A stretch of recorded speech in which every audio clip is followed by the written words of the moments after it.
Hi guys, it's Blackie and welcome to the Masterwoodsman cutlery tool number 2. We're going to be talking about knives in this series. In the first one we talked about the small knife, the pocket knife, the small straight blade knife, that type deal. And those are used for the small precision work that we need to do in precision carving, in making tri-sticks, etc. And also for doing small detail work like making primitive traps, processing small game, etc. The small job. Excuse me. Now we're going to step up into the middle ground, and this is the lion's share of the work, and this is the belt knife. Now whenever I say belt knife, that can apply many things to many people. But what for me a good bushcraft, woodscraft knife is a solid tang. It's about a 5 or so inch blade, can be a little shorter, can be a little bit longer. It's somewhere around a 1/2 inch to up to 1.5 inches wide, depending on the job. Okay. Now there's a lot of knives out there that fit that. And I'm going to show you several of my knives and we're going to talk about them. So if you were starting out right now and money's kind of tight like it is for all of us, what would I recommend for a starting knife to do for this type job? Well, that's easy. I would recommend something like a Mora knife. And Mora knives are really good knives for the price. They're not horribly expensive. They're easily picked up, and there's multiple sizes, styles, shapes of the grip, things like that. This is the old classic one, and one like this I wore around my neck for a long time, and I used to know the exact number of this model, and I'm sorry I can't quote it, but it's a little thicker than the average of this type. And this tapered handle, when I first got mine, to be honest, my first thought of it was that I wanted to take it and take the handle off and rehandle it, because I didn't think I'd like this barrel shaped handle. But to be honest, once I got to doing Woodscraft, Bushcraft projects, this handle was just about perfect, because I could take it into any position in my hand and knew exactly where the edge was, and it fit my hand very, very well. So don't discount this.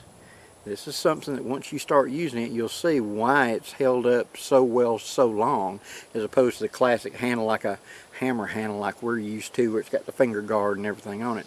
This is not a bad choice. Now, yeah, you got to be careful your hand don't slip up onto that edge. That's where the finger guard comes in. But if you've got good hand strength and good knife skills, one of these. Now, this is not a full tang. I'm breaking my own rule here. This is a rat tang.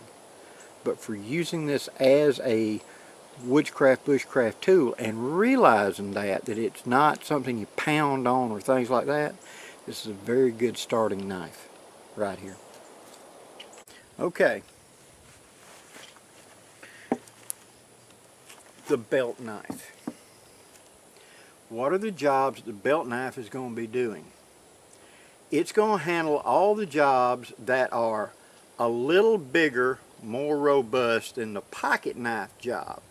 So, you know, even if we're talking something like this Buck 110, size and strength of that folding pocket knife that size, or even a Swiss Army knife, it's a little bit bigger than that needs to be, but it's not so big I need a chopper or something like that, like my kukri up here.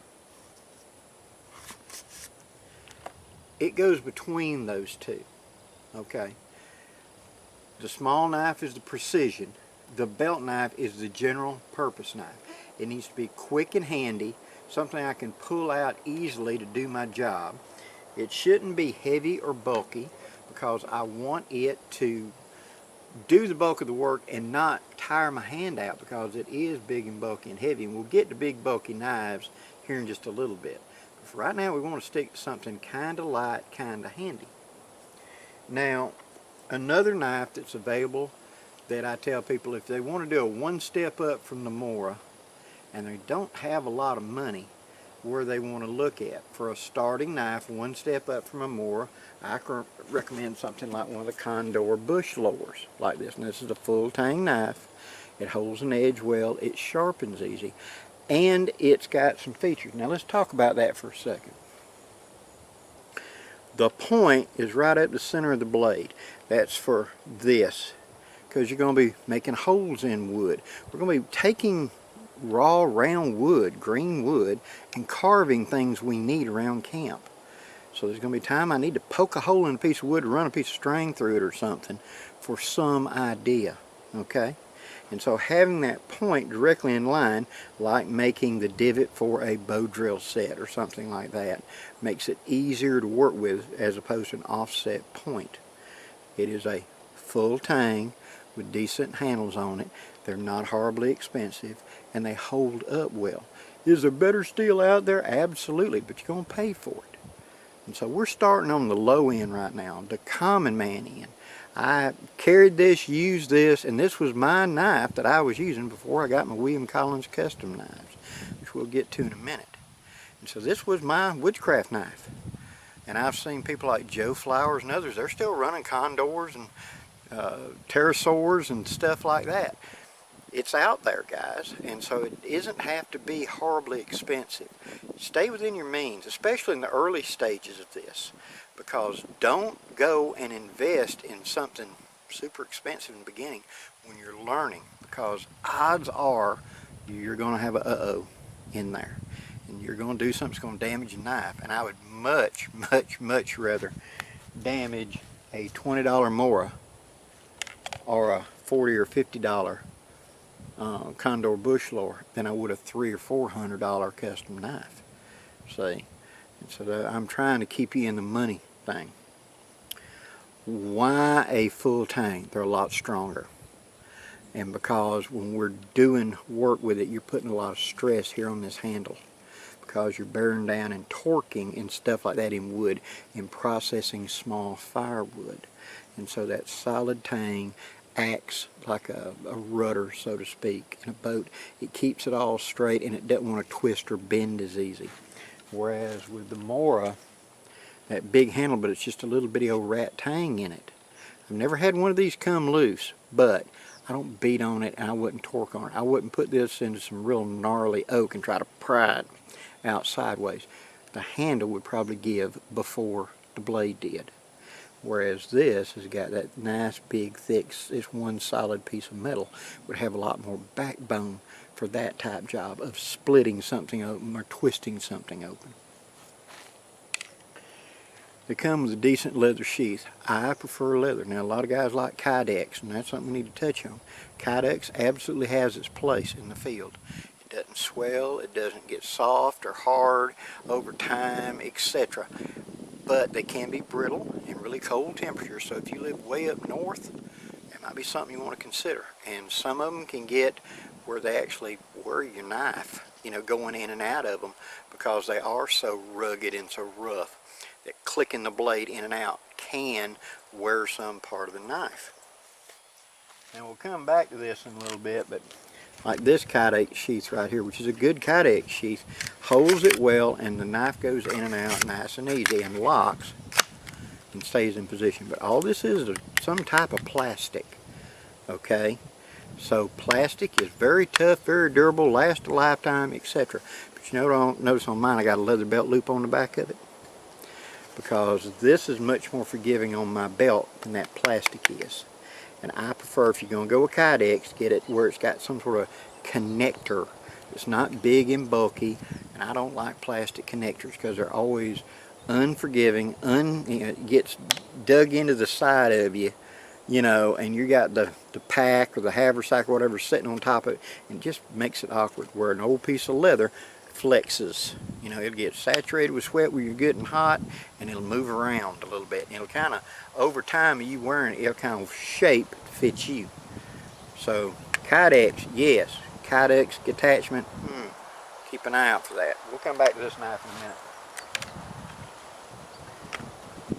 Now throughout history, the belt knife was predominantly used for the wood processing for making the fire, sharpening sticks for tent stakes, sharpening wooden dowels to nail into a tree to make wood nails to hang something on, making trap components, processing game and stuff like that. And I would be greatly remiss if I didn't mention this type of belt knife. Most people don't consider this a bushcraft, woodcraft knife, but it is absolutely that. This knife evolved over hundreds of years as a knife and tool for meat workers and stuff like that, people in the field. And that's just a plain old butcher knife. And it's thin. So this isn't a beat-on knife, but those wooden handles and those two rivets or whatever, or however it was attached, and that tip. This was if you're butchering deer or butchering big game, this is a great knife. It really is. You know, are you a hunter? That my predominant use of this big knife is going to be processing game, and I'll also be doing a little bit of woodscraft for my camp. And something like this type of tip that's got a skinning tip on it is absolutely a good idea. That top was designed so you could pierce under the skin, and then that hump right there you could roll like that, and see that big hook? This hide would roll up and he'd just slice it and you'd open him up like a zipper. This was the skin game with, then cut up the meat, get in there and flex and get around the joints, get into the joint and take the leg bones and everything apart to fully process game animals for food. We tend to forget the fact that really kind of like in my lifetime, actually it was before me, definitely in my father's lifetime, people stopped having food on the farm where you were processing your own pigs, your own chickens, your own cows, etc. for food, and you took your extra to town to sell off, and it became more of you went to the store and bought. Definitely more like after World War II is when that came out. So before that, people had to butcher their own game, and every old farm boy knew exactly how to run a butcher knife. That's the reason we call it a butcher knife. Now, having said that, they're thin. You can bend them and warp them, but I've seen a lot of these converted where they've recut this top into a different configuration and made a very functional woodscraft knife out of it. So that is a viable option. If you want to get an old hickory butcher knife to throw in your pack for things like that, the K-bar sheath for the K-bar knife. This one I got from Rocky Mountain Knife Works, like $8. The K-bar sheath, it fits into perfect. So if you're looking for a belt sheath for a butcher knife, that's one way to go. Now, in my earlier days, back whenever I was doing living history, I want to share this with you. This was for nearly 15 years, my bushcraft knife, so to speak, in living history. And when I'm talking about living history, we were doing a reenactment time period of just before Revolutionary War. And so I was wearing the clothing and accoutrements, muzzle loaders and stuff like that. You know, the guys that do the Civil War reenactment, we were 100 years before that. And so this was a documentable design from that time period. This was a French, they called it a lollipop tang trade knife. It is a full tang, and it's basically a butcher knife. It comes more to a point than that other butcher knife, but it's a butcher knife. And these were very, very common in those days as the working knife that did everything. See, it was their build the fire, split up kindling, shaved fat wood down to get a tinder, make feather sticks, all of those woodcraft. This was a knife that was very popular in that day. And when I went doing living history, I found I came from a background of being a woodsman, and here I am trying to do this historic reenactment with clothing and gear from the 1750s. So I wanted something to reflect my knife knowledge, and this is what I ended up with because it served me well. And right now today, if you said, okay Blackie, that's the only knife you got and you got to use it as your standalone bushcraft knife for the next 2 years, I would have no problem. I already got 10-15 years experience with this knife. And this sheath would slide into a belt, and that little hook would hold it in place so it wouldn't go on out my belt, and I could just pull it in and out easy. Now it was snug enough it wouldn't fall out, and I could feel where it was just by feel on my body. So those guys back in them days knew what they were doing, and this was the bushcraft knife today. And again, it's a full tang, not thick, but it's full tang. Now, in Woodcraft bushcraft, you're going to hear a lot of people talk about batoning. Okay?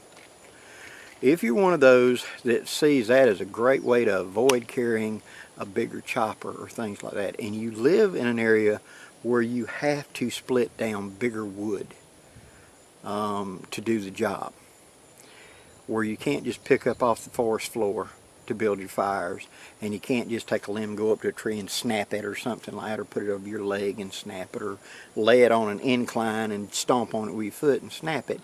You feel that you need to take a big hunk of firewood and split it somehow down with a knife. You're going to need something with a fairly robust spine on it. And there's a disadvantage, there's a give and take there.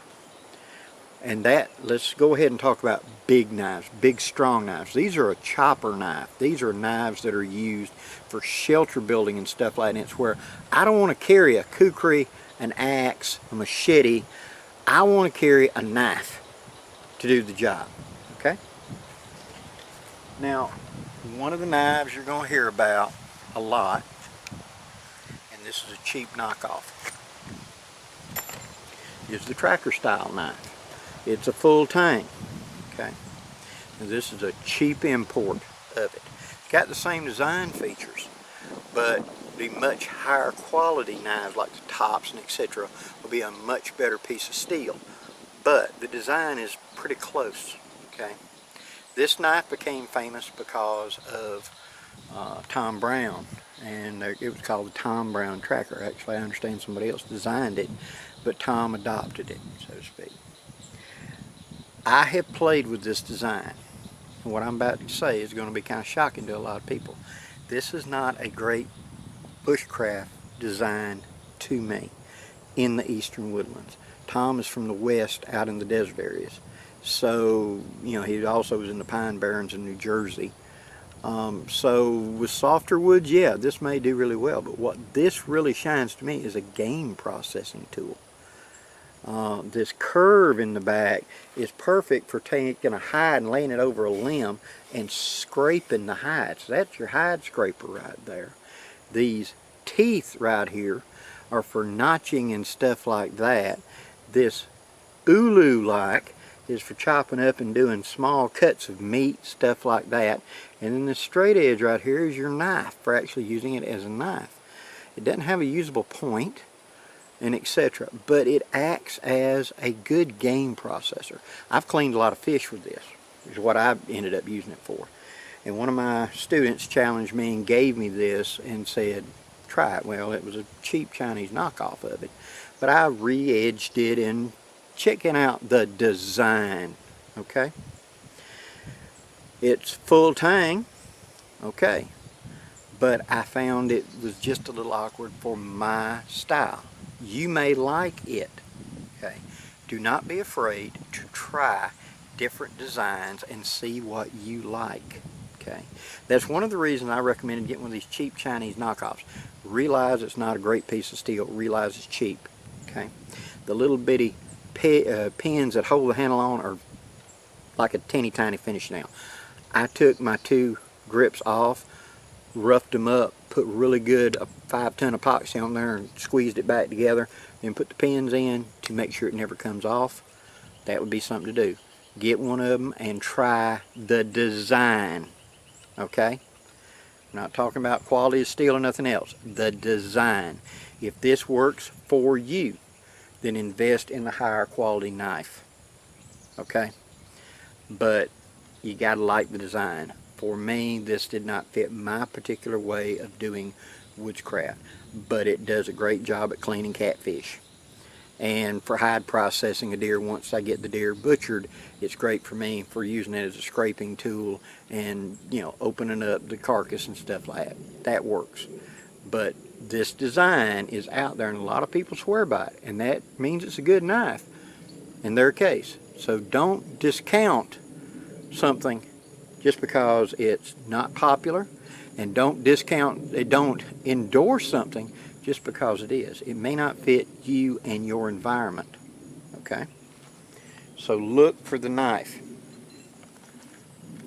Now along that line of a bigger knife, was this one. This is a prototype for the William Collins WCSK. It's a great big thick knife. It's designed to take the job of a light chopper.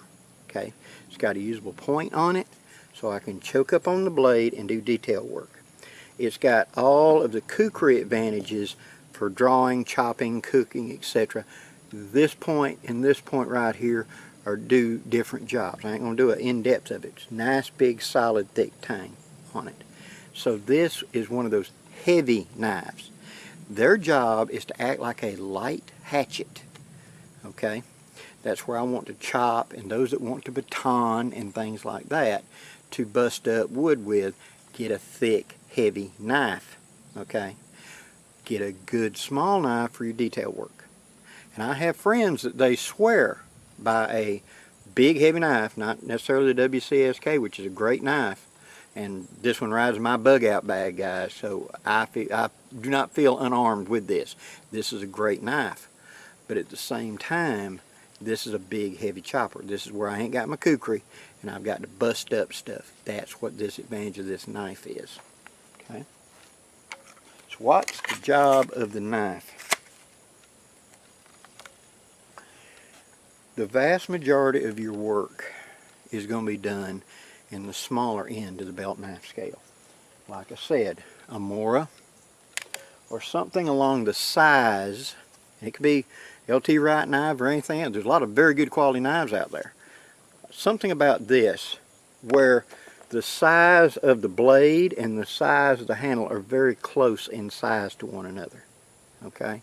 That means you've got multiple grips where you can choke up on it and do detail work, or a little trick that I like to do is you put your pinky through that loop so it cannot come out of your hand. And that's when you take these three fingers and grab it, and that's your chopping. It can't come out of your hand because of that loop. That gives you the maximum power for chopping when you are trying to take, you know, finger size saplings or whatever, limbs, and delimb with it. You can do that. But that's the reason that little lanyard back there for that purpose. I like to put orange paracord on mine. I know a lot of people do not like that. If anything is a true survival tool, something that will greatly affect my survival possibilities, I want to find it no matter what. And a dull, dark colored knife, because it's got patina, and a dull wood handle of something that drops skids and goes sliding into all them leaves and pine straw and everything is a lot harder to find than you think. That little piece of orange will help me find it. Have I ever had a knife do that? Yes, I have. And I've had to get down there and hunt it. And especially in low light conditions or whatever, where you're doing, and knife just rolled out of your hand because you're trying to do something and you went to shift your grip and it was just, you know. Murphy is at every job site. Is there with you with every job you're doing. And I've had a knife that I've gone to shift my hand and it just rolled right out of my hand. Hit the tree and took off that way. And I'm in low light and I'm out there stomping around trying to find it. I want something to make it identical where I can see it. You know, ID it. There it is. Plus, when you're working over water, the number one reason I want that, I don't want it in my way. Okay? I like to be able to put my pinky through it. But at the same time, if I'm, let's say on a dock or a bridge, a pier, a log going out in the water, something that if for whatever reason I drop this and it goes bloosh and it's gone, there's going to be a lanyard on it. Because when I go to take it out, the first thing I'm going to do is going to be get that pinky in there and I'm going to pull my knife out. I can't drop that. I can't drop that. See? And if I'm in a canoe or I'm over water or I'm up on this high hill or something, having to reach out and try to do something, if there's ever a opportunity where if I go, uh-oh, and this falls out off of me, out of me, or whatever, and it's gone, you can bet that's going to be anchored to me somehow. If I have to run a loop around my wrist, because this is that important. So you have to make sure you've got it, okay? So I can put it back in and then pull my pinky out. Now another design that you're going to hear a lot about that's a good bushcraft design is the Kephart. Several companies make the Kephart design. And notice it's similar to equal size blade, equal size. And Kephart was the one that really kind of promoted this design. It tapers backward and it flares so it fits in the hand and it doesn't want to come out of the hand because it's getting bigger toward the end. See, got a little bit of a finger guard there so that a little bit better than more I can choke up on it and I have to worry about if I go to pierce, I'm not going to slide up on that edge. See, it's got a nice 90-degree spine on it. Another feature I like of all Woodscraft Bushcraft knives is had a 90-degree spine. Why? It's for shaving. Shaving, you're going to find, is a fantastic time saver for you, especially whenever you're going to go and try to make a fire. If I've got a stick of fat wood, or I've just got dry wood, you know, man, it's been raining out here, everything's wet. I can take that stick and I can take the back of the knife, saving my edge, and shave off all that wet bark. Just scrape it off. It's not going to do anything but make smoke and steam in the fire anyway, right? So it's raining and I'm trying to get a fire going. I'm going to put my shelter up. I'm going to get up under my shelter and I'm going to start processing all these limbs. Shake as much water off as I can, put it up under my shelter. Then I'm going to get up under my shelter. I'm probably going to take my hat, you know, and sit up there and start shaving off bark into a hat or something like that so I can sling it out away from camp. Get all of it off to dry the wood because the outside surface of the wood is wet but the inside's still dry. So by doing this, I can get down to dry wood. Then I come around here to the edge and I start making feather sticks. See, that's the time to do feather sticks when you got wet wood. And since this has got a 90-degree spine, that makes that job so much easier, and I save my edge because if I go to scraping it off with the edge, barks and things quite often have grit and sand and things just from blowing into them, and that's dulling the edge over time. So I want to use this back edge to do that job. Now the Kephart is, this one's made by Condor, again not a terribly horribly expensive knife. There's a lot of high quality knives with high quality price out there with much better steel. But if you're wanting to try the design, again, find one like a Condor or something like that and try it out. If you love this design, man, I really just love this. The size, the weight, and everything, it's what I want. Invest in a higher quality. Most of your custom makers make a Kephart. So you might want to go that way if that's the way you want to go. Okay? Get a good sheath. This is a homemade sheath of mine to go into it that locks it in. Okay, now my Bushcraft knife of choice, if any of you have followed my channel, you know what it is. It's a WC Knives.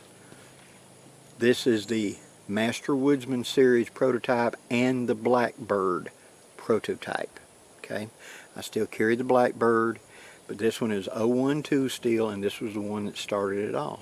It's like an extension of my hand. And the size of it, it's a little bit more blade than handle, but not by much, maybe about a ½ inch more blade than handle. I like the way it fits in my hand. See, from there to there, I've got a little bit of wiggle room. I've got different grips. Remember that pinky? Go through there, there's your chopper, there's your big, and then I come up here and wrap these two fingers around so I can use just the tip. And then I get, shorten the blade up, but I get to use just the tip for small work right quick where I don't want to have to pull out my small precision knife. It's a full tang. It's made out of really good steel, which this is 01 tool steel. It will patina and darken, but if you'll take care of it, it doesn't rust in the field easily because of it being 01 tool steel.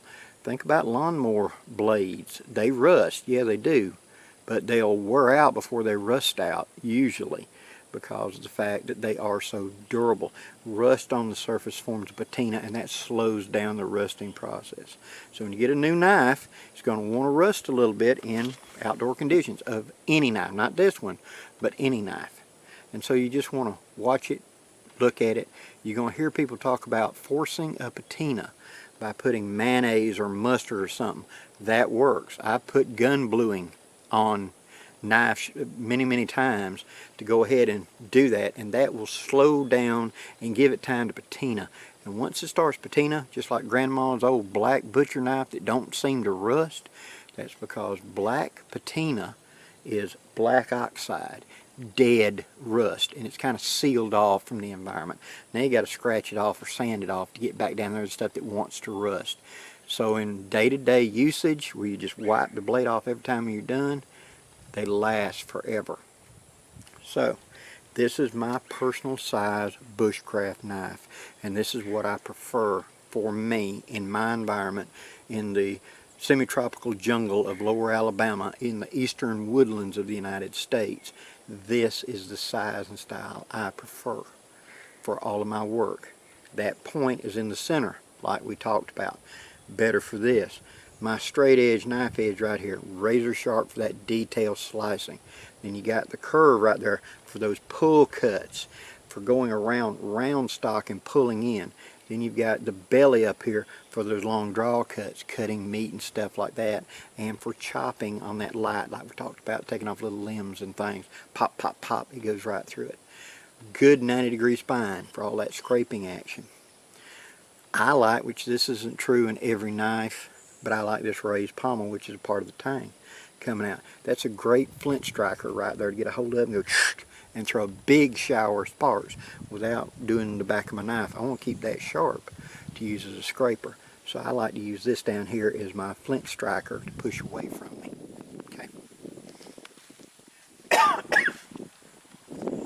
Sheaths. Any kind of belt sheath that you're comfortable with. We've already talked about the Kydex or the leather. This one is made by Randy of StitchGear.com, and it's a 6-position sheath, and it gives me the maximum ways to carry it on my belt. I can wear it vertically like this, I can wear it horizontally, I can put it like a Cheyenne style diagonally to pull in and out. Remember the old rendezvous knife? I carried that style where it just slipped in diagonally into the belt and pull it in and out. I can do the same with this sheath. A lot of experience with that kind of carrying. I prefer that a nice sheath, and this is almost as important as the knife. In some ways it's even more so. The knife should stay in it by itself when I push it in. You don't have to lock, but it should stay in there, and yet when I pull it, come out. Okay? I like a fairly deep sheath for that, fairly snug. Okay? Now if I get a leather sheath and it gets wet and it stretches out and it starts getting a little too loose, what I'll do is I'll take the knife out of it, I will stick it in a little bit of water, I will then squeeze it just a little bit to make it a little bit smaller, and I'll wrap like saran wrap or something around it and like run it 1 or 2 licks of tape, and I'll let it dry, and that will tighten it back up for me to put my knife into it, return that friction a little bit to it, but it should be able to hold the knife hanging up by itself. I like snaps or snuff if I'm doing real active stuff, cross-country stuff, especially if you're riding on stuff like ATVs and stuff. That's where these Kydex really shine, because this don't get loose. When you lock it in place, it's going to be there unless something knocked it out. And you want your knife to stay secure on you, whether you carry it on your hip or something like that. Now let's talk about carrying for just a second. On the human anatomy, the inner thighs is a bad place, because that's where you got some major arteries fairly close to the surface. And a knife cut there could hit the femoral artery and you'd bleed out very quickly. So it's something you want to avoid. So no knife should be in the front of you. Okay? It can be diagonal over here on a hip, but never straight in the front. And any kind of sheath that you can fall on in some way and pierce through. So the bushcraft knife should be carried on the hip. I prefer to put it behind my hip. If I'm carrying, let's say this knife, which is in a good leather sheath, but if some magic thing hit there, could it slice out? It'd be difficult, but it could. Okay? So I want to carry it back here like this. I can reach it easily. But if I fall, I'm falling on it flat, and there's nothing I can bend into it. If I had it here in the front, like this, see, then in a hard fall forward, it's going against my thigh. That's a bad thing. So, but if I'm wearing it diagonal this way with the point going away from me, if I fall on it, it's not going to slice into me, even if it went through that sheath. So you gotta always think about what Murphy's going to do. Okay? Remember, Murphy is always on every camp out and every trip with you. So just be prepared what he's about to try to do. So, we've talked about design. We've talked about sheaths. We've talked about how to carry. We've talked about some metals. Okay? Investment. Okay? And this is something I've said several times in videos, so you may have heard it before. My William Collins knives run somewhere around $250, $300 each, depending on the steel. That is an investment, but I've got a lot of time with the knife. Okay? My first custom knife was this Billy Watson knife that was that historic design, that lollipop tang. This is the first one he ever made. And whenever I got this from him, if I recall, it was like $175. That was a lot of money to me back in that day. But I had so many years experience, I knew what I wanted. And I had the skills that made it worthwhile, the investment. Today, more than likely, in today's economy, the thought of paying $250 or $300 for a knife is a little bit more than you can chew. I understand that. Price is always a big thing. That's the reason I recommend the Moors, the Condors, and there's several other decent quality knives floating around. Excuse me. And so those knives should be your starting point. Now, more than likely the way you're watching this video is probably on your cell phone. Okay? Because most people today watch things like that on their cell phones. Okay? I bet you that cell phone costs more than any knife I got on that table. Well, yeah, Blackie, but exactly. You've got the skills and the understanding, etc., to make that $500, $600, $700, or my God, $1,000 cell phone perform for you. Completely understand. But I'm toting a $75 Walmart phone because I don't need any of that. I don't even have games on this thing. All I have is phone calls and text messages. That's all I wanted. It's not worth my time to invest that expensive $1,000 phone when I take a little video on it every now and then, take a little picture. So for me, a $75 phone is perfectly adequate. Whereas if I handed this to you, you might feel horribly crippled because, man, it ain't got this and it ain't got that and it ain't got all these features. Exactly. And so I do not feel naked with a $50 Condor because I've got the knife skills. And I feel like I have invested wisely in getting a knife that fits what I need a knife to do. See, just like that phone. So cost. You need to focus on what is the needs, what is your budget, and find the knife that fits that precisely. Okay? Realizing that up the line, if you stay in it and you get the skills and things, eventually you're going to want a more higher quality knife with a few more bells and whistles, just like that cell phone, because you'll have the skills for it. You'll want the better sheath. You'll want the better knife. And it's a natural progression and you'll get there down the line. Don't rush it. Buying an expensive knife does not automatically give you expensive skills. It just gives you an expensive knife. You would not take a 16-year-old that's never driven a car before and stick him into a Formula 500 race car. He'll wreck it before he gets out of your sight. He didn't have the skills for it. And I'm not saying that if I hand a real expensive knife to you that you don't have the skills for it. It's just you don't have the skills yet to justify that cost. You got a learning curve to go through.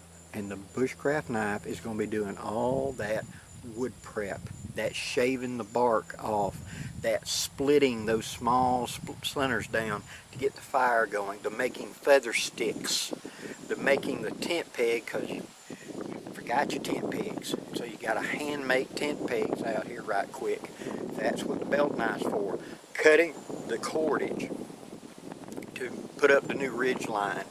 Cutting the rope, you know, all of that. Cutting jobs and tasks. Hogging off the bulk of the wood to do the spoon carving. That's where that specialty knife comes in to actually make the bowl. But this is the knife I'll use to hog off all the other pieces to kind of focus it down to where it looks kind of like a spoon. So now I can shift over to the spoon knife to do. See? The small knife, the pocket knife, and etc. and the small Mora does a great job in the small detail crafting job. The belt knife should do the job of the heavy lifting in the knife department. See, this should be the one I'm carrying on my belt for handy access to do the bulk of my knife work. Whereas the next step up will be the hatchet, the light machete, the kukri, the chopping. This is where I'm not just taking firewood off the ground. I got to bust it up. I've got limbs that are that big around, and I need to split them, bust them or something, get them down to manageable size. Or I'm trying to build a shelter, a debris hut. That's where something like this really shines, because then I can chop, bust, split wood, act like a fro, use it for a draw knife. And we'll get to this in the next video where we'll talk about the chopping knives. I just want to touch on it here because that's the in-between where the bushcraft knife is. It starts out as the pocket knife doing 90% of the work, and with something like a big belt knife, a big folding pocket knife, I can do like 65 or 70% of the work of that belt knife. Something like this, but not quite. There's that other 30 or 40% that's really the superior blade. And if you take anything out of these videos, understand this. Every knife is the perfect knife for a given job and the absolute worst knife for another given job. See? So you've got to find and dial it in. What is a survival knife? What knife do you have and what skills do you have? Bottom line. You can give a cheap knife to somebody with a lot of skills and he will thrive with it. You can give an expensive knife to someone with very little skill and it'll be awkward to them. I wish I could snap my fingers and give you 50 years worth of knife experience like I've got. I can't. You got to do the dirt time and get it yourself. But with a little bit of guidance and with a little bit of understanding of, yes, this is a progression and I don't need to invest in the heavy end right now, I need to start with this, you'll do a lot better. If I could step back through time 45 years ago to myself when I was really getting started, you know, and say, don't be in such a hurry. Don't be grabbing all the fads. I had all the fad knives. I had the Rambo knives. I had all them knives you saw in the movies and things like that. If it seemed cool, I got it. And I wasted a lot of money on knives that weren't really designed for what I needed them to do. Where you're at, what's your environment, what kind of woods are you dealing with, that's going to dictate what's the best choice for you. And I want you to have the best knife possible for you. Thank you for watching, guys. Please leave any questions or comments below and I will be happy to answer as many of them as I can as quick as I can. The next video will be coming out in September and it will be on the choppers, the big knives. That's when we'll go more into like the WCSK and the big kukri and, you know, the BKs and things like that, which are the big heavy knives for doing chopping more than the detail work. We'll deal with that then. Thank you very much for supporting my channel.